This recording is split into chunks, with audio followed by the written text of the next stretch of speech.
இந்த மலைக்கு சூப்பரான சுட சுட ஒரு கஞ்சி பார்க்கலாம் எப்படி பண்ணலாம்னு. அடுப்புல சின்ன குக்கர் வச்சு தேவையான அளவு ஆயில் ஊத்திக்கலாம். எண்ணெய் காஞ்ச உடனே கொஞ்சமா கடுகு போட்டுக்கலாம். கடுகு வெடிச்ச உடனே கொஞ்சமா வெந்தயம் போட்டுக்கலாம். பெருங்காயம் கொஞ்சமா போட்டுக்கலாம். இப்போ இதுல கொஞ்சமா பட்டை சேர்த்துக்கலாம். இதுல நான் காய்கறி எல்லாம் நறுக்கி வச்சிருக்கேன். தக்காளி, கோவங்காய், உருளைக்கிழங்கு, கேரட், பீன்ஸ், வெங்காயம், பூண்டு, கருவேப்பிலை, கொத்தமல்லி, கேப்சிகம் எல்லாம் நறுக்கி வச்சிருக்கேன். இதை ஒண்ணு ஒண்ணா போட்டுக்கலாம். இன்னும் காலிஃப்ளவர் போடலாம், பட்டாணி போடலாம், ப்ரொக்கோலி போடலாம். அவங்களுக்கு என்ன வெஜிடபிள் வேணுமோ நீங்கள் போட்டுக்கலாம்.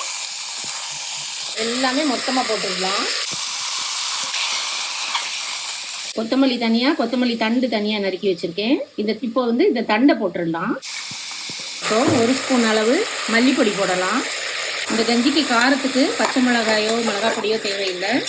இப்போ அதுக்கு நம்ம ஒரு பொடி ரெடி பண்ணலாம். அந்த காய் நல்லா வதங்கட்டும். இப்போ இந்த கஞ்சிக்கு வேண்டிய ஒரு சின்ன பவுடர் ரெடி பண்ணிக்கலாம். கொஞ்சமா இதுக்கு மிளகு, திப்பிலி, சுக்கு, சீரகம் எல்லாம் எடுத்து வச்சிருக்கேன். இதெல்லாம் நான் வறுத்து வச்சிருக்கேன். பொடி பண்ணிடலாம். இப்போ நம்ம இதுலயே கொஞ்சமா கரம் மசாலா போட்டுக்கலாம். இப்போ சுக்கு, மிளகு, சீரகம் இந்த பவுடர் இருக்கு இல்லையா, அரைச்சோம்ல, இந்த பவுடரை கொஞ்சம் நம்ம இதுல ஆட் பண்ணிடலாம்.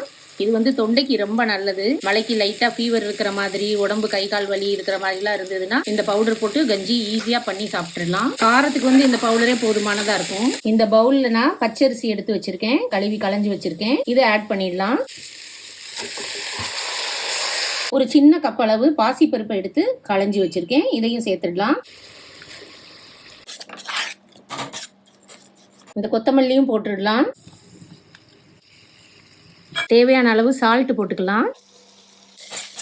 இது இப்ப கஞ்சினால நம்ம டைரக்டா இதுலயே தண்ணி ஊத்திடலாம். நல்லா குழைவா வந்தாதான் இது நல்லா இருக்கும் டேஸ்டா.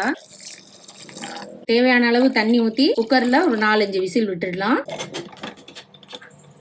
இப்போ நமக்கு சுட சுட பாருங்க, நல்ல குழைவா இந்த கஞ்சி சாதம் ரெடி ஆயிடுச்சு. இது வெஜிடபிள் கஞ்சின்னு சொல்லலாம். இந்த மலைக்கு இந்த குளிருக்கும் சூடா சாப்பிட்டோம்னா தொண்டைக்கு ரொம்ப இதமா நல்லா இருக்கும். இப்போ இன்னும் உங்களுக்கு குழைவா வேணும்னா நீங்க கொஞ்சம் நல்லா தண்ணி ஊத்தி கொதிக்க விட்டுக்கலாம். இந்த மாதிரி பதத்துக்கு இருந்தா சாப்பிடுறதுக்கு ரொம்ப நல்லா இருக்கும். இப்போ பாருங்க, நமக்கு சூடா வெஜிடபிள் கஞ்சி டேஸ்டியா ரெடி ஆயிடுச்சு. இனி சர்வ் பண்ணலாம். வெஜிடபிள் கஞ்சி ரெடி சாப்பிடுறதுக்கு. மேலும் இந்த கஞ்சியை டேஸ்டியா சாப்பிடுறதுக்கு வெங்காயம், தூதுவளை, கற்பூரவள்ளி, அதாவது ஓமவல்லின்னு சொல்லக்கூடிய இலை இந்த இருக்கு பாருங்க. இந்த இலைய தேங்காய் எல்லாம் போட்டு ஒரு துவையல் அரைச்சிருக்கேன். இன்னைக்கு பீன்ஸ் பொரியல் வச்சிருக்கேன். சாம்பார்ல உள்ள பூசணிக்காய், கேரட் எல்லாம் வச்சிருக்கேன். அப்புறம் தயிர், இது மோர் மிளகாய், ஜவ்வரிசி வடகம், மிளகு அப்பளம், பசங்களுக்கு பிடிச்ச குட்டி குட்டி வடகம், அப்புறம் எனக்கு பிடிச்ச நார்த்தங்காய் ஊறுகாய், கொஞ்சமா நெய் விட்டுக்கலாம். வெஜிடபிள் கஞ்சி சாப்பிடுறதுக்கு ரெடி. நீங்களும் இந்த மாதிரி ட்ரை பண்ணி பாருங்க. இந்த மலைக்கு உடம்புக்கு ரொம்ப நல்லா இருக்கும். தேங்க்ஸ் ஃபார் வாட்சிங்.